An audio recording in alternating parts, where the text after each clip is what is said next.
Assalamualaikum warahmatullahi wabarakatuh. Waalaikumsalam warahmatullahi wabarakatuh. Gimana kabarnya, Gus? Baik, baik. Sebelumnya saya ucapkan terima kasih karena sudah berkenan mau menjadi narasumber di acara talk show kami, talk show Ramadan, dan saya pikir tepat sekali nih berbincang mengenai tarekat dengan Gus Muafiq. Ya. Mungkin untuk sebagai pembukaan ya, barangkali Gus Muafiq bisa menceritakan sebenarnya tarekat itu sendiri apa gitu. Jadi tarekat itu adalah proses di mana manusia menjalani laku untuk sampai kepada apa yang disebut hakikat. Jadi semacam jalan gitu ya? Jalan ya, jalan. Jadi atau orang sering menyebutnya apa? Riyadhah. Riyadhah. Riyadhah itu misalnya orang harus melakukan sesuatu yang bagaimana melatih diri, melatih jawarih atau panca indera agar misalnya contoh sabar. Sabar itu adalah sebuah kondisi batin yang siap menerima apa yang ditentukan oleh Allah. Nah, latihannya apa? Misalnya latihannya adalah belajar sabar duduk, belajar sabar lapar, belajar sabar berpikir, gitu. Kayak seperti orang jatuh cinta, juga harus sabar. Sabar. Jadi ketika tarekat itu adalah malam minggu datang, bawain oleh-oleh, itu jalannya menuju mahabbah, menuju mendapatkan cinta. Hujan tetap datang. Ya, nah, syariatnya nanti nikah itu. Oke. Ini Gus, kan kalau nggak salah nih ada beberapa macam tarekat sebenarnya yang dikenal dalam dunia Islam, dan bahkan mungkin di Nusantara sendiri kita sering dengar ada Qadiriyah, Naqsyabandi atau Syadziliyah. Nah, kalau misalnya Gus Muafiq tadi menceritakan tarekat itu sendiri secara umum adalah jalan, lalu gimana nih? Apakah yang tarekat yang bernama Syadziliyah ini atau Qadiriyah ini memiliki kekhususan tertentu gitu loh? Ya, ada kekhususannya karena nisbat Qadiriyah itu adalah dinisbatkan kepada pendiri tarekohnya. Namanya Syekh Abdul Qadir Al-Jilani. Nah, kalau Syadziliyah itu dinisbatkan kepada Syekh Hasan Sadzili. Kalau Naqsyabandiyah itu kepada Syekh Bahauddin An-Naqsyabandi. Samaniyah kepada Syekh Muhammad Saman. Rifaiyah kepada Syekh Ahmad Rifai. Itu jadi itu kekhususannya berbeda-beda. Kenapa? Itu adalah perspektif batin ketika Syekh Abdul Qadir melakukan muraqabah kepada Allah. Punya jalan yang berbeda-beda karena setiap kondisi batinnya berbeda-beda. Dan menentukan seseorang untuk ikut tarekoh itu gimana, memilih dari berbagai macam tarekat yang ada? Kalau itu sih lebih kepada yang terdekat itu dengan ketemu dengan yang mana. Pertama biasanya begitu. Bagi orang-orang awam ya mursyid terdekatnya, kalau dekat dengan mursyid Qadiriyah biasanya ikut Qadiriyah. Kalau dekat dengan Syadziliyah itu karena apa? Bagi orang Islam memahami tauhid itu butuh laku-laku. Nah, laku-laku memahami tauhid itu misalnya adalah termasuk tarekat. Satu contoh ya, orang percaya sampean dengan hantu? Percaya dong. Percayalah. Karena kita percaya dengan hantu itu tidak cukup dengan kepercayaan.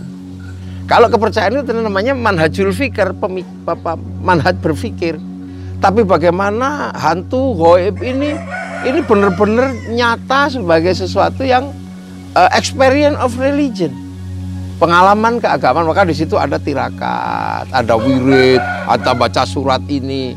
Ya terus jalan menuju itu. Nah, dulu perspektifnya berbeda-beda. Makanya perspektif tarekat itu macam-macam. Dan apakah tiap muslim berarti dengan sendirinya emang harus ikut tarekat gitu? Atau gimana kalau menurut Gus Muafiq? Jadi, ya kalau ada ikutlah. Kalau ada ikutlah. Karena gini, orang kalau ikut tarekat itu artinya sudah belajar. Jadi dia mulai belajar apa yang dia ketahui dari perspektif nalar akal bisa dibaca dari teks. Itu kemudian dia berusaha untuk mencoba masuk memahami. Nah, masuk ke dalam tarekat itu sama dengan masuk ke dalam sistem pembelajaran. Karena Ya, ada gurunya gitu. ada gurunya, ada mursyidnya, masuk ke dalam sistem pembelajaran.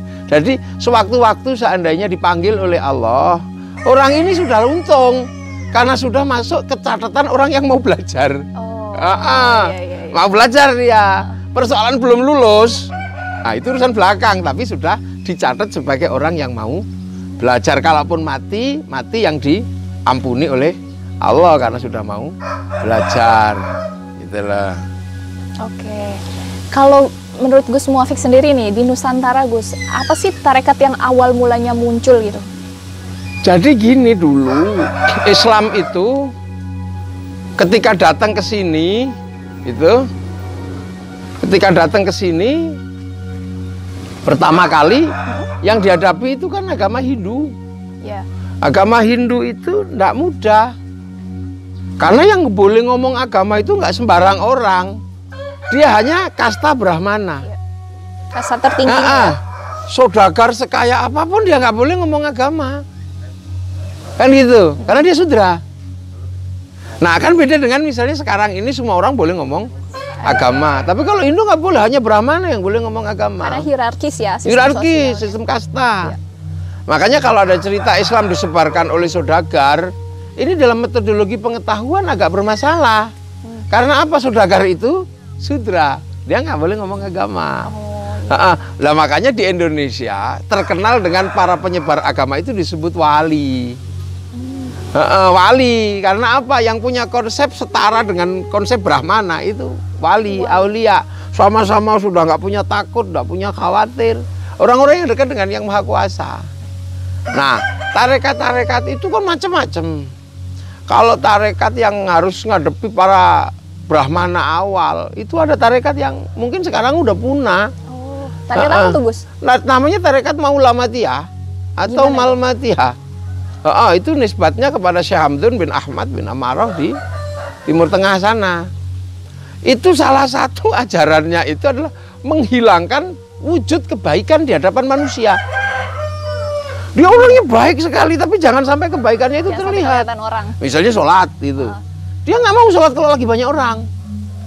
Dia sholatnya sendiri. Kalau orang sudah nggak ada, dia sholat atau sembunyi. Nah, kalau ketahuan itu dia takut. Jangan-jangan ketika dia ketahuan nanti akan mengotori batinnya. Ada perasaan pengen dipuji atau apa. Maka dia ekstrim. Kalau sholat kok ketahuan, besok dia itu bawa botol arak. Oh. Wow. Jadi bener-bener ini ya covering banget. Iya, covering banget. Iya, bener-bener disembunyikan. Itu. Makanya tarekat ini luar biasa. Nah, orang-orang ini punya ilmu karena saking dekatnya tidak ada selain. Jadi tidak ada yang lain, hanya selain Allah. Itu hanya Allah yang ada. Selain Allah nggak ada. Nah, makanya orang-orang kayak begini itu cacian orang itu dijadikan landasan dia untuk mensucikan dirinya kuat nggak. Jadi dia baik tapi berada dalam ruang dibenci sama semua orang. Kalau kita kayaknya nggak kuat gitu kan. Diolok-olok dikit dapat komen jelek di media sosial udah boleh apa-apa. Nah, itu tarekat itu. Nah, tarekat itu kemudian menghasilkan satu disiplin keilmuan yang luar biasa. Ada yang sampai punya ilmu namanya Ma'ul Hayat, air kehidupan. Nah, itu bisa seperti meninggal tapi sebenarnya nggak meninggal. Dia pindah ke tempat lain, nanti dikubur di situ. Nanti ini. Nah, itu bagi pelajaran-pelajaran orang sebelum Islam kan biasa, orang bisa jadi banyak kayak gitu. Udah mati hidup lagi. Nah, orang-orang mati itu bisa begitu. Nah, cuman karena itu sulit sekali mencari mursyidnya, lama-lama nggak ada gurunya, punah. Karena juga secara laku memang sulit sekali. Sulit sekali, makanya standar manusia. Makanya Imam Ghazali di dalam Ihya itu ada satu bab melarang tarekat Malmatiyah. Oh, disebutkan secara eksplisit gitu. Eksplisit nggak boleh karena itu bagi orang awam sulit sekali. Bukannya bener, malah jangan-jangan nanti malah sesat. Iya, benar-benar. Nah, setelah itu ada lagi Ada tarekat berikutnya namanya tarekat Akmaliyah.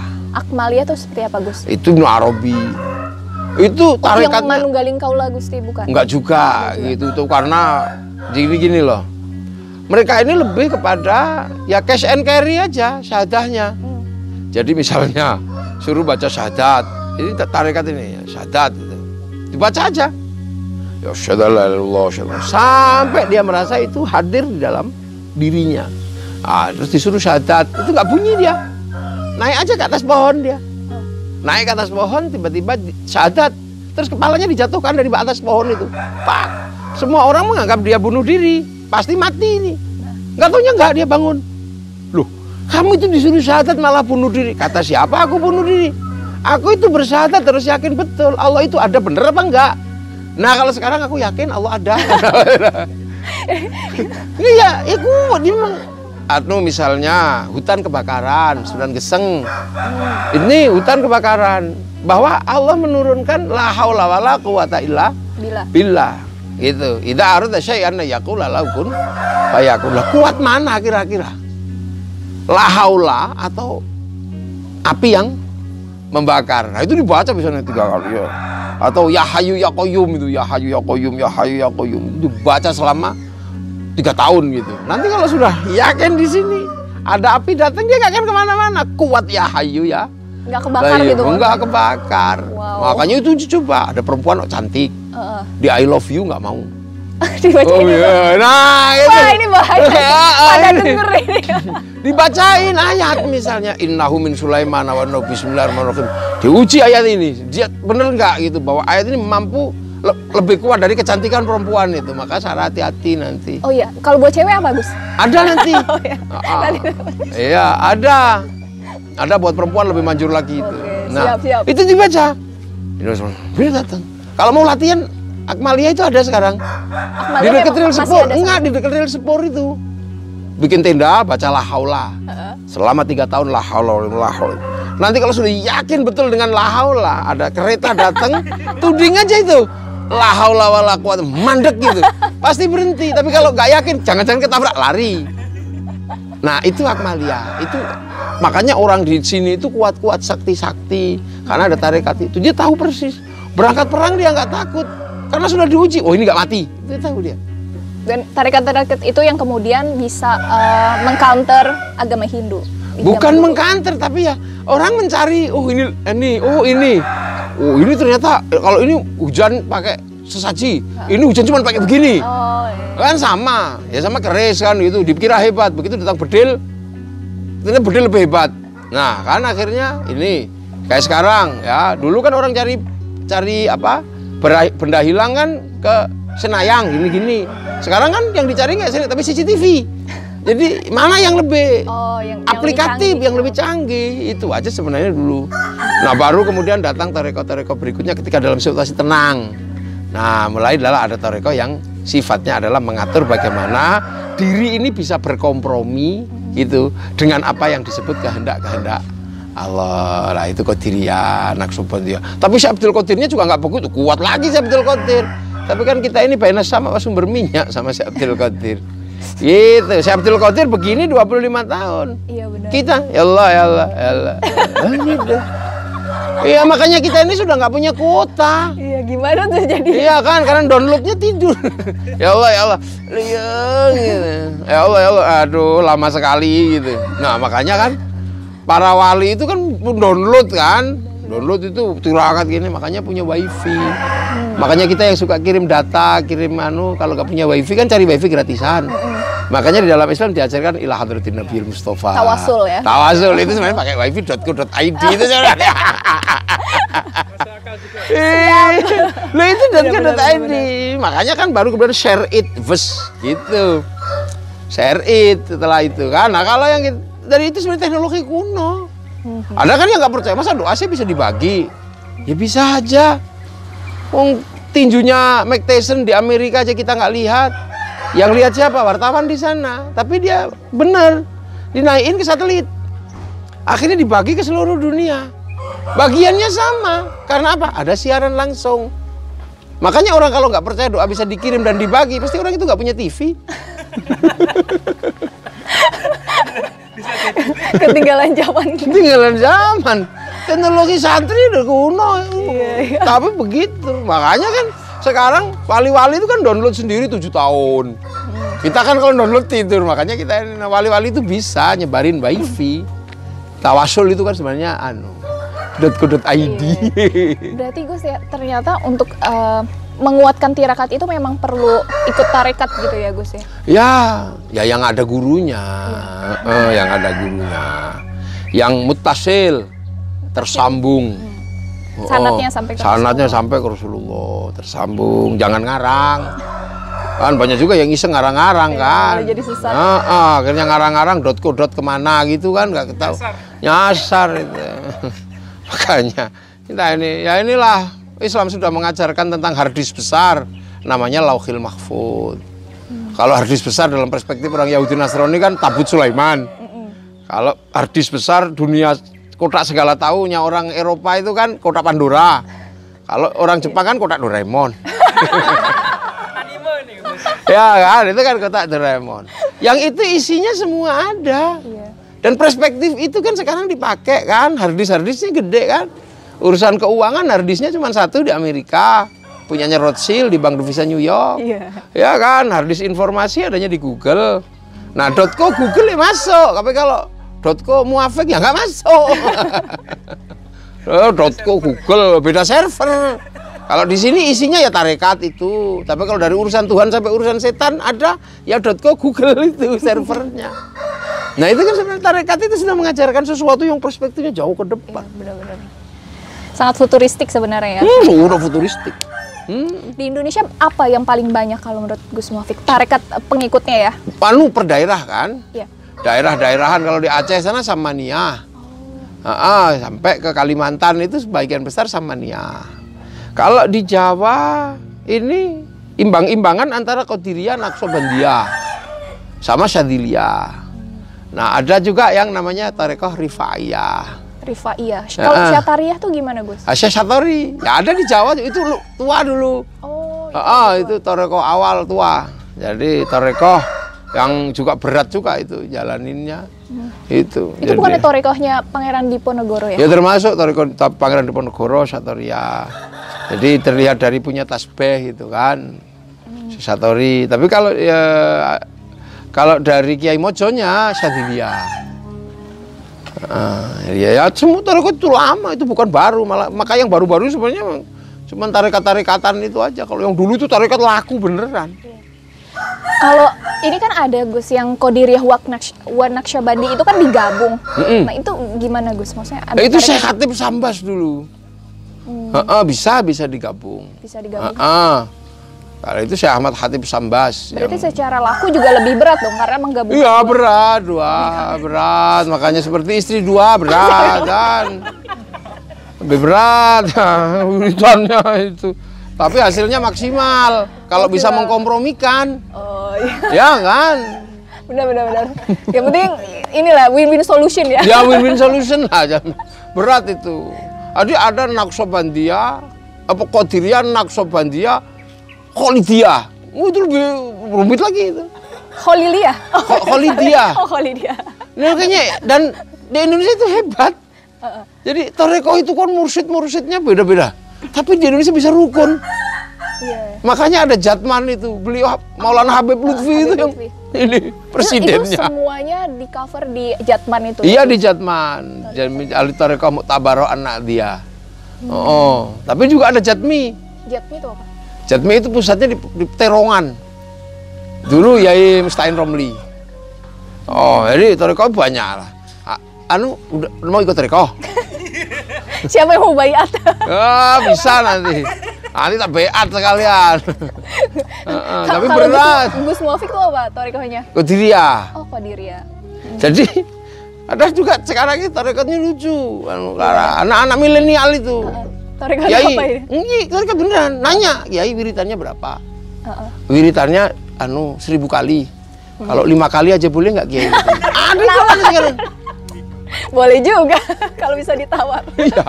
Lo terus kan kita nanya kan, lo kamu itu 1000 kok, cuma minta 5. Ya kalau 95-nya siapa? Ya kan Kiai. Anak-anak sekarang milenial itu usil-usil betul itu. Iya kan Kiai, lah kenapa begitu? Saya kan penumpang Kiai. Oh, iya. Penumpang itu kan naik langsung tidur nggak apa-apa. Tapi kalau Kiai kan sopir harus baca plang itu. Saya bilang sekarang udah pakai baca plang, Google Map. Sekali di Google Map itu. Itulah. Jadi tarekat itu indah. Makanya tarekat ini suatu perspektif yang luar biasa yang membuat dunia itu menjadi indah. Karena tarekat ini adalah menyebut-nyebut asma Allah. Nah, dari tarekat itu sesungguhnya adalah apa? Al-Quran pertama itu kan Fatihah kan. Fatihah itu ayat pertamanya Bismillah. Sebut asma Allah. Nah, makanya para ulama nyebut-nyebut aja ya Allah, ya Allah, ya Allah, ya Allah, ya disebut aja. Nah, begitu asma Allah itu disebut, walillahil asmaul husna fad'uhu biha disebut. Nah, itu ada nanti mungkin yang nyumber adalah Ar-Rahman, yang nyumber Ar-Rahim, nyumber belas kasihan.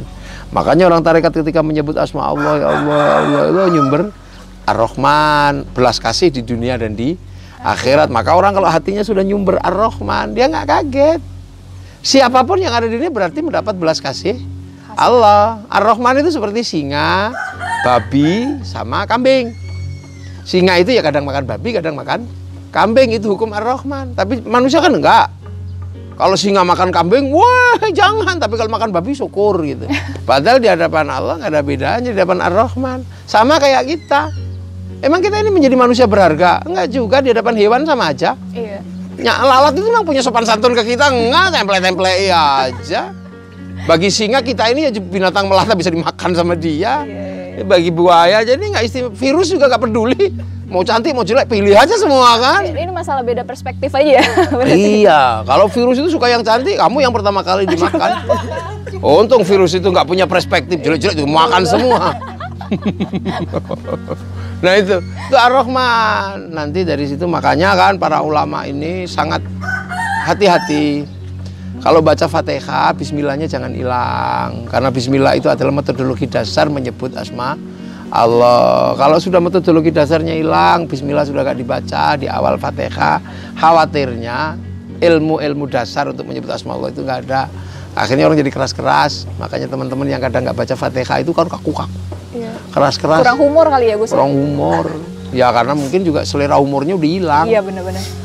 Gak sampai datangi sih, coba sampai datangi, selera umurnya ada. Sampai anak wawancara saya di dekat kuburan. Ini bukan ide saya nih di samping kuburan. Bukan, memang tempat saya yang begini nih.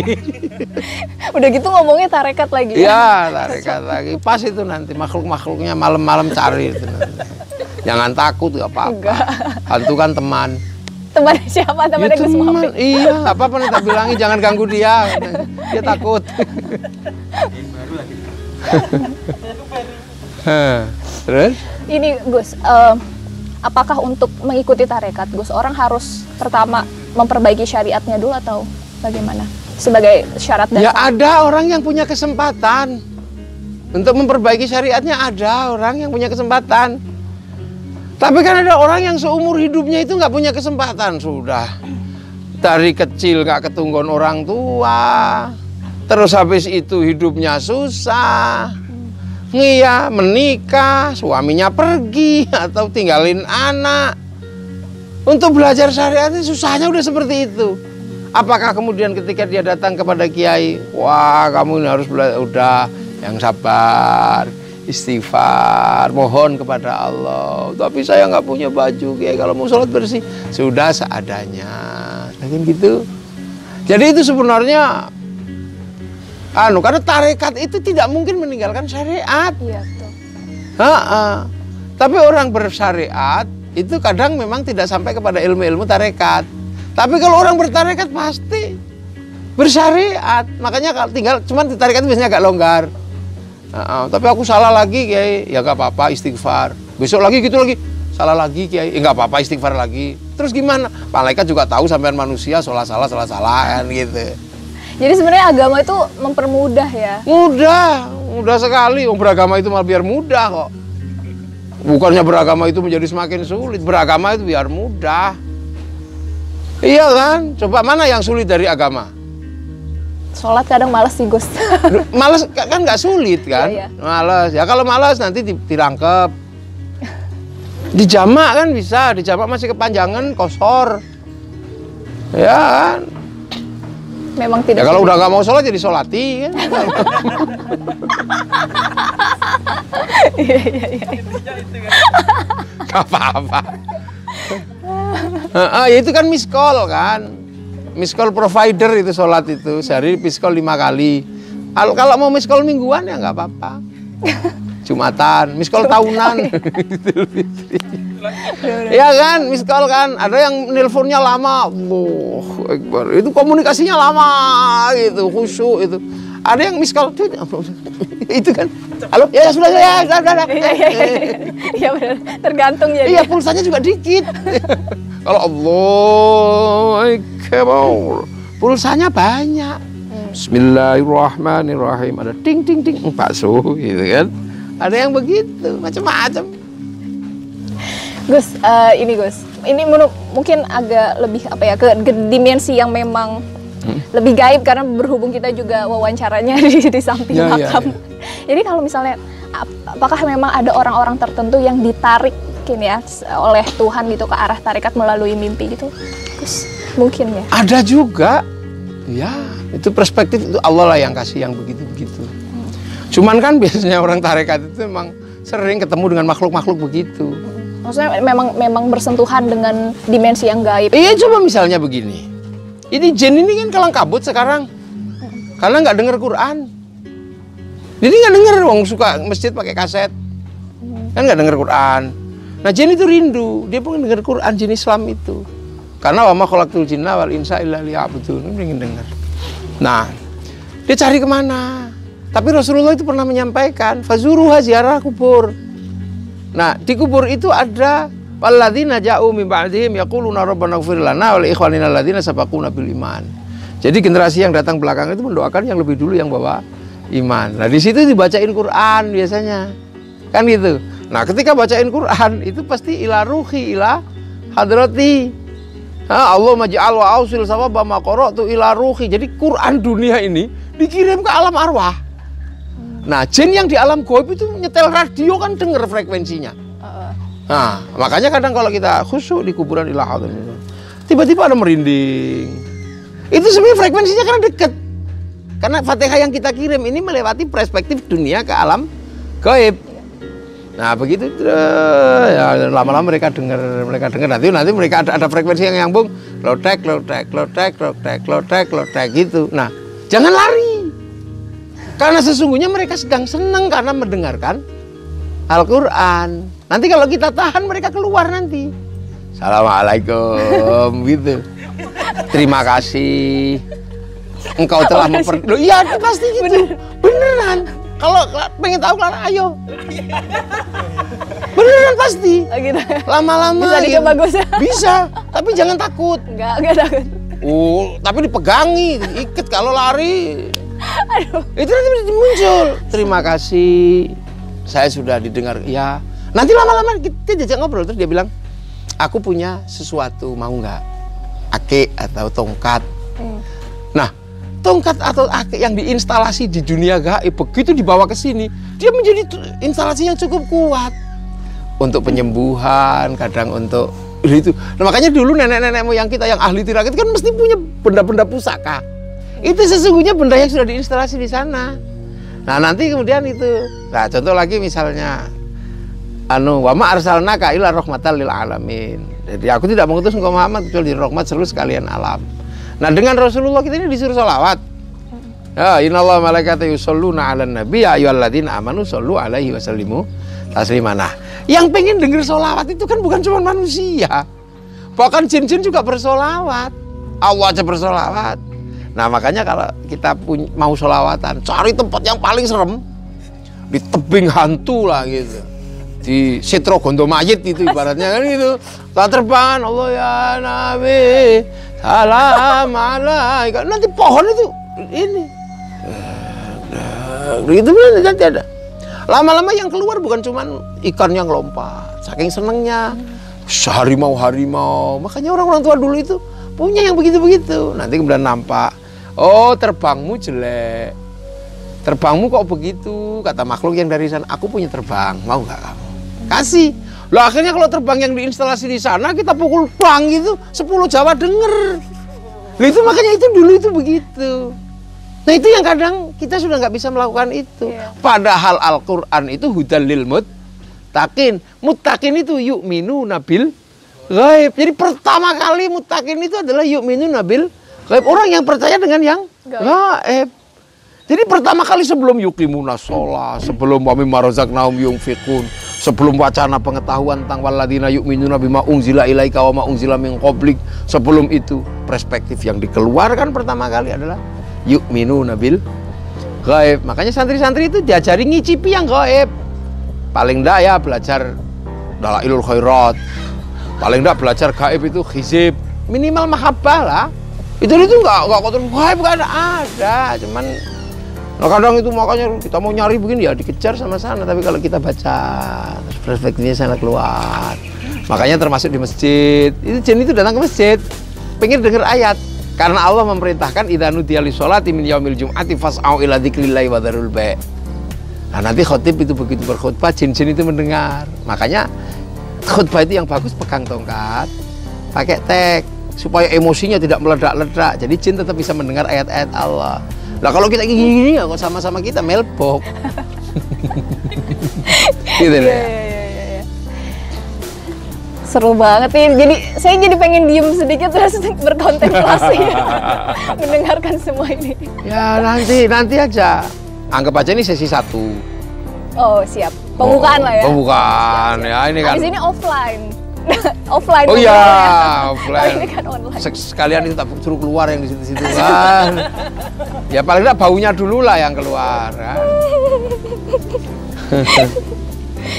ini keluarga, makam keluarga. Nah, makam masyarakat. Di sini.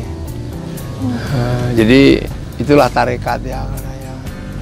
Nanti kapan-kapan lah tak ajari tarekat yang lebih yang punya konsentrasi terhadap experience of religion, bukan semata-mata wacana ya. Oh, tapi bukannya semua tarekat memang punya experience of punya religion? Tapi itu ya mursyid-mursyidnya lah. Kalau semuanya begitu nanti berat juga.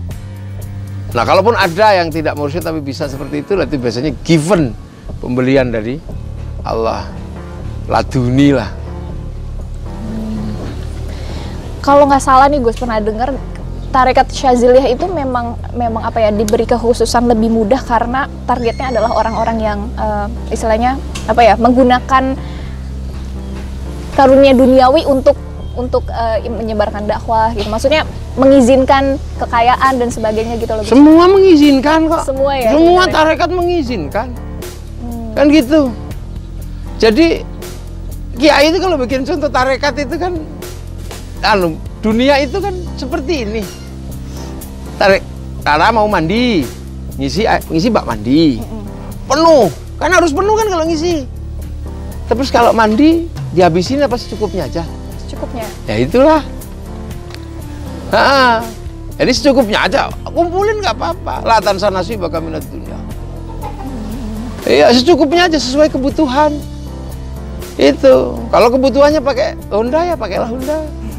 Kebutuhannya pakai traktor ya pakailah traktor. Sesuai kebutuhan. Kalau Kara ya pakai kamera. Kebutuhannya kan. Nah kalau kemudian hanya untuk gini selfie ya pakai kamera pocket itu aja kan. Apa? Pocket. Handphone itu cukup. Nah Syekh Hasadili itu pernah dulu itu kalau ngajari muridnya itu suruh bawa gelas.